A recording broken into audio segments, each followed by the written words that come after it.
Bonjour tout le monde, bienvenue à une nouvelle vidéo des accros des séries.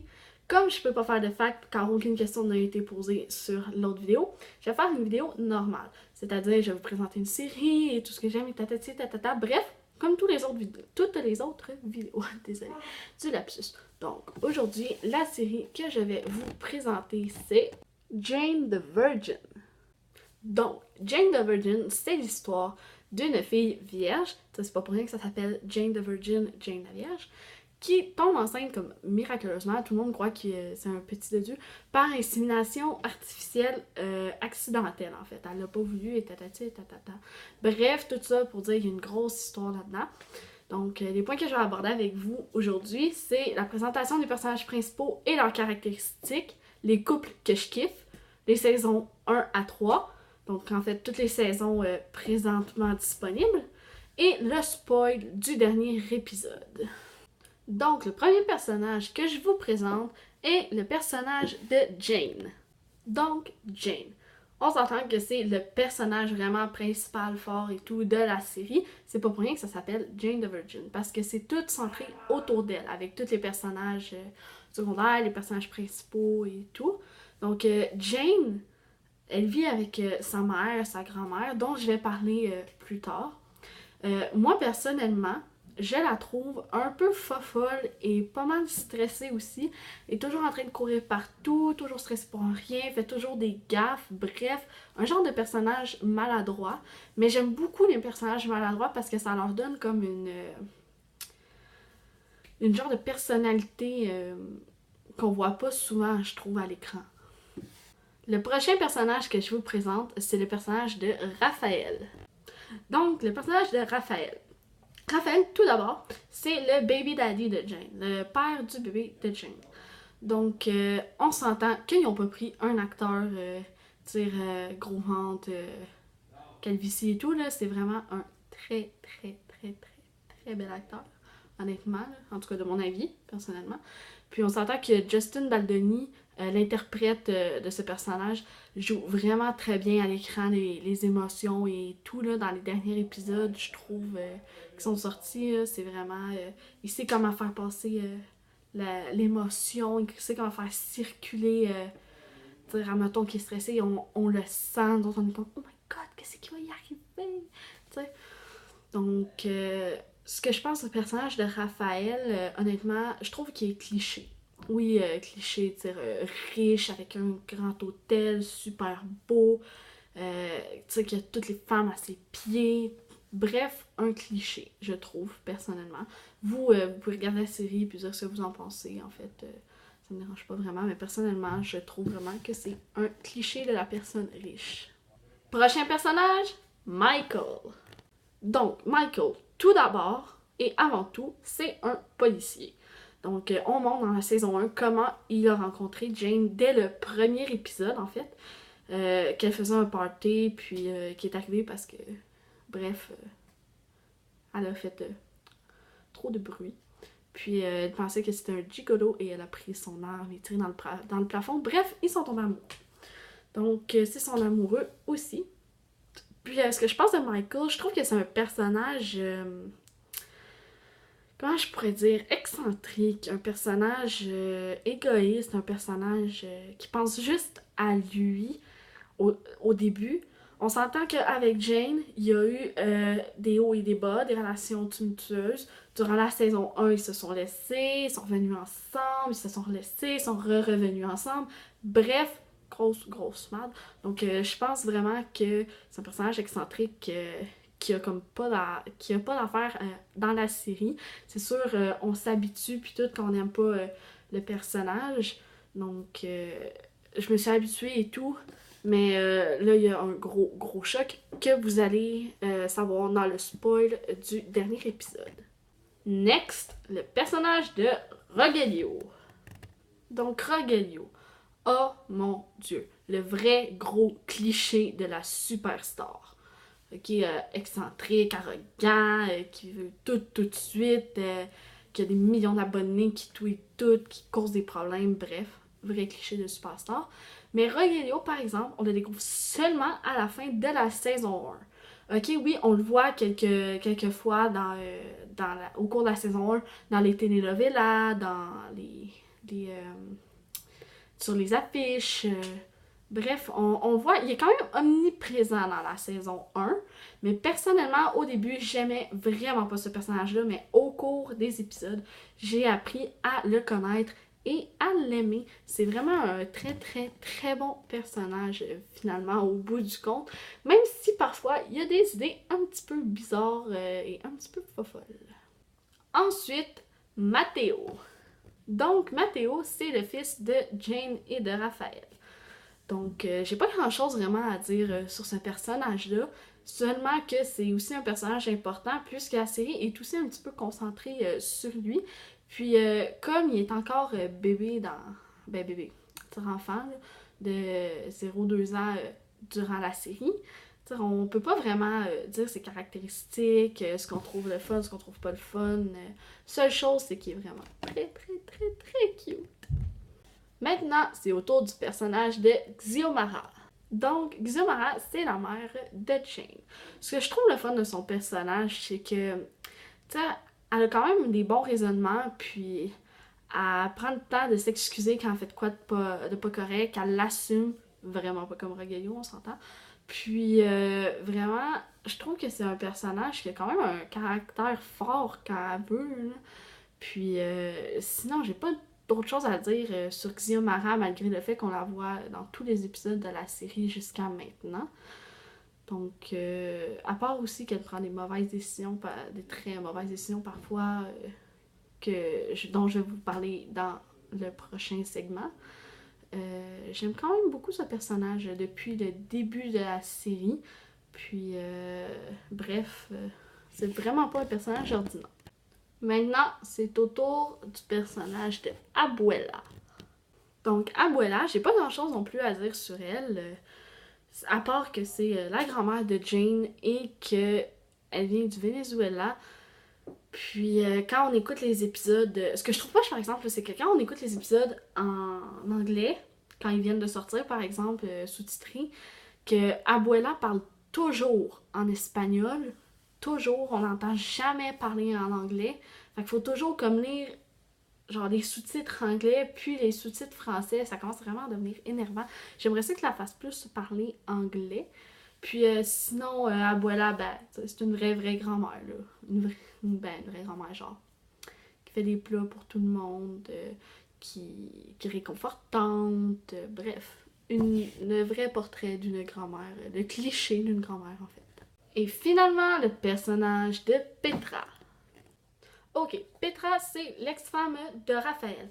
Mais on s'entend, ce personnage-là, là, il est complètement viré sur le top. Et capoté, elle fait tout de pas correct, elle prend toujours toutes les mauvaises décisions, mais elle l'assume pas. Elle fait tout pour garder Raphaël auprès d'elle. Donc, dont une chose que je vais parler dans les saisons, dans le segment des saisons tantôt. Puis vraiment, j'aime pas ce personnage. Ben en fait, j'aimais pas ce personnage jusqu'à la saison 3. La saison 3, par exemple, est vraiment gentille, elle prend les bonnes décisions, mais on va dire que c'est normal après les révélations que je vais vous faire.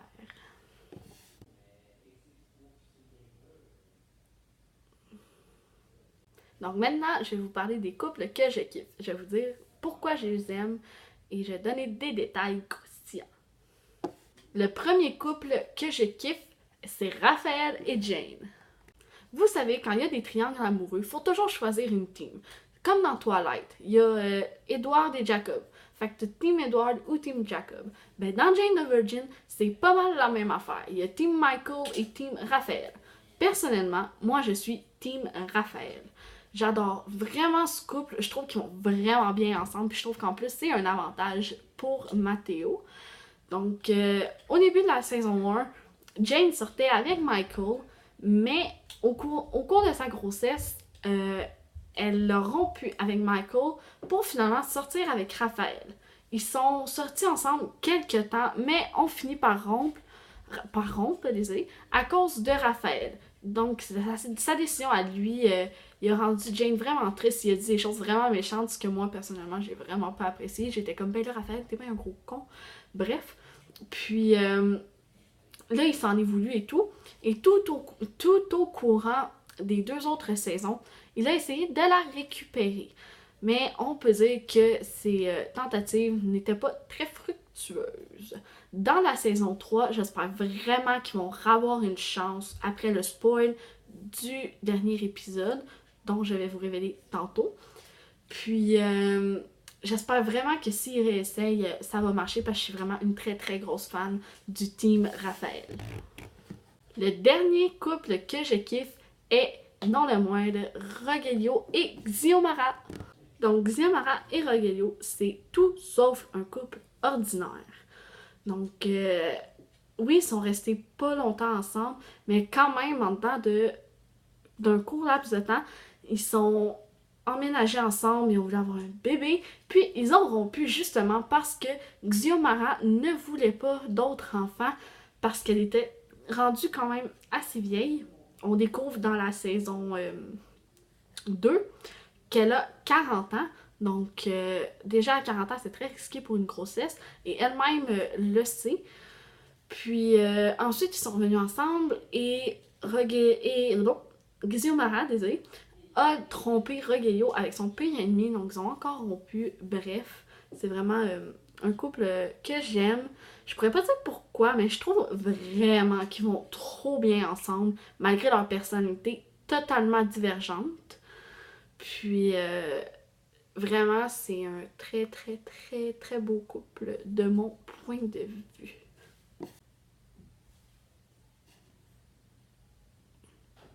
Donc, les saisons maintenant. Je vous conseille d'arrêter la vidéo ici si vous n'avez pas écouté la série ou si vous n'êtes pas à jour dans vos épisodes. Sinon, si vous voulez continuer à regarder, eh bien, c'est à vos risques et périls parce qu'il va y avoir des spoils. Donc, la saison 1, on apprend à connaître tous les personnages principaux que j'ai nommés au début de la vidéo. Puis, on suit l'évolution de la grossesse de Jane, les hauts, les bas, et tout. Les montées d'hormones. On voit aussi sa relation avec Raphaël. On voit Raphaël lui briser complètement le cœur. Puis, ensuite, le dernier épisode, c'est l'épisode de l'accouchement, bien évidemment. Puis là, on est comme tout, oh my god, enfin elle accouche, il va être super beau, puis tout. Puis là, finalement, Matteo vient au monde et Rogelio fait surface au courant de la saison. Et il s'avère que Rogelio est le père de Jane. Puis, le dernier épisode, on est tous, oh my god, non, ça se peut pas. Car la méchante de service, qui est encore là même après la saison 3, Rose, a kidnappé le bébé. Donc, a kidnappé Matteo et est parti avec. Puis là, ça finit la saison 1 sur un suspense intenable. Est-ce qu'ils vont retrouver Matteo? Est-ce qu'il va être mort? Est-ce qu'il va être encore vivant? Pourquoi elle l'a échangé? Pourquoi elle l'a kidnappé? Bref, on découvre tout ça à la saison 2. Donc, je vais parler immédiatement. Donc, la saison 2, on suit les premiers mois, la première année de vie de Matteo. On voit Jane devenir une écrivaine un peu.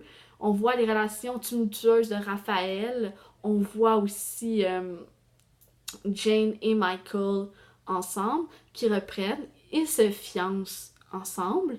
Puis, à la fin de la saison, il me semble bien, Jane et Michael se marient. Dong, dong, dong, dong, dong, dong. Ils se marient pour de vrai, je confirme. Mais, par exemple, la lune de miel va virer au cauchemar puisque Michael va se faire tirer dessus par sa coéquipière qui travaillait en fait pour le vilain Rose. Donc, ce qui nous amène à la saison 3. On se demande toujours si, durant le premier épisode, si Michael est en vie, est-ce qu'il est en vie, va-tu bien, etc., etc. Donc, on apprend que finalement, tout va bien. Il a été sauvé, puisqu'il a eu la balle ici, non pas ici, ici, environ, quand même assez proche du cœur. Puis, ensuite, au cours de la saison, on voit Michael reprendre des forces. On voit qu'il fait des efforts pour pouvoir réintégrer la police parce que c'est vraiment ce qu'il adore. Puis, il va faire des études de droit, ce qui va nous mener au spoil de tantôt, dont je ne dirai rien pour le moment. Puis, on voit Jane devenir une écrivaine accomplie quand même, qui remet ses projets, qui travaille comme assistante, qui prend soin de Matteo. Puis on voit aussi Raphaël avec Petra et, gros spoil, à la fin de la saison 1, Petra s'est inséminée artificiellement avec un restant de sperme de Raphaël et savez-vous quoi? Ça a fonctionné. Donc pendant toute la saison 2, on suit la grossesse de Petra, l'accouchement, puis la saison 3, on voit les jumelles. Ok, ils les ont appelées Anna et Elsa, là. Puis quand même, on voit Petra dans la saison 3 s'occuper un peu de ses filles, puis juste comme elle commence à apprivoiser ses filles, sa sœur vient la paralyser avec une dose de, je ne me rappelle plus quoi, un médicament. Puis elle reste paralysée durant presque toute la première partie de la saison 3. Puis ensuite, quand elle revient, quand elle n'est plus paralysée, elle est en Boswell contre sa sœur, puis elle a de la misère à reconnecter avec ses filles, mais elle y arrive finalement dans le dernier épisode qui est passé cette semaine. Finalement, le spoil de la saison 3. Si vous avez écouté le segment des saisons, je vous conseille vivement d'arrêter votre visionnement ici parce que sinon, vous allez vraiment être déçus, désappointés si vous aimez vraiment beaucoup Michael. Donc, puis si vous n'êtes pas à jour aussi dans la série ou que vous ne l'avez pas commencé, je vous conseille vivement d'arrêter le visionnement ici. Donc, pour en revenir au spoiler. Donc, le dernier épisode que j'ai vu aujourd'hui même, on voit Michael se préparer pour l'examen du barreau, l'examen de droit, pour être admis à l'université. Puis, on voit Jane aussi aller porter des CV, ben pas aller porter des CV, mais passer un test pour une assistante, pour devenir assistante. Puis, on se rappelle la blessure au cœur de Michael. On voit Michael faire son examen et tout. Puis, juste comme il s'en va pour chercher pas pour chercher, pour porter son examen pour le faire évaluer, il tombe par terre sans connaissance, il ne respire plus. Ensuite, on voit Jane dans sa maison avec Matteo, le téléphone à la main, en écoutant le message du médecin qui lui dit que Michael est mort suite à une dissection aortique à cause de sa blessure. Comme Raphaël entre dans l'appartement, puis c'est là que Jane s'effondre, elle lâche son téléphone, elle crie, elle pleure, parce que pour elle, Michael, c'était l'amour de sa vie, puis qu'il avait passé une super belle soirée la veille et qu'il allait super bien et tout. Puis ensuite, quand ils font la fondue et qu'on voit blanc, on fait un saut dans le temps de 3 ans. On voit que Jane a quand même un peu repris sur elle, mais vraiment, le gros spoil, c'est que Michael est mort. Donc, il reviendra pas. Même que tout le cast et l'équipe de Jane the Virgin a dit adieu à l'acteur. Et l'acteur a même fait un tweet comme quoi il était vraiment content d'avoir participé à cette émission. Moi, je trouve ça vraiment, vraiment, vraiment poché dommage que Michael soit mort. Mais en même temps, je suis un petit peu contente parce que ça pourrait donner sa chance à Raphaël avec Jane. Parce que vous savez, moi, je suis une très, très, très, très, très grosse fan du team Raphaël et non du team Michael. On s'entend que quand ils se sont mariés, moi, j'étais comme non! Mais bref, Michael est mort et c'est vraiment, vraiment, vraiment dommage. J'ai comme fait oh my god, non! C'est vraiment. Bref, un déchirement au cœur quand même.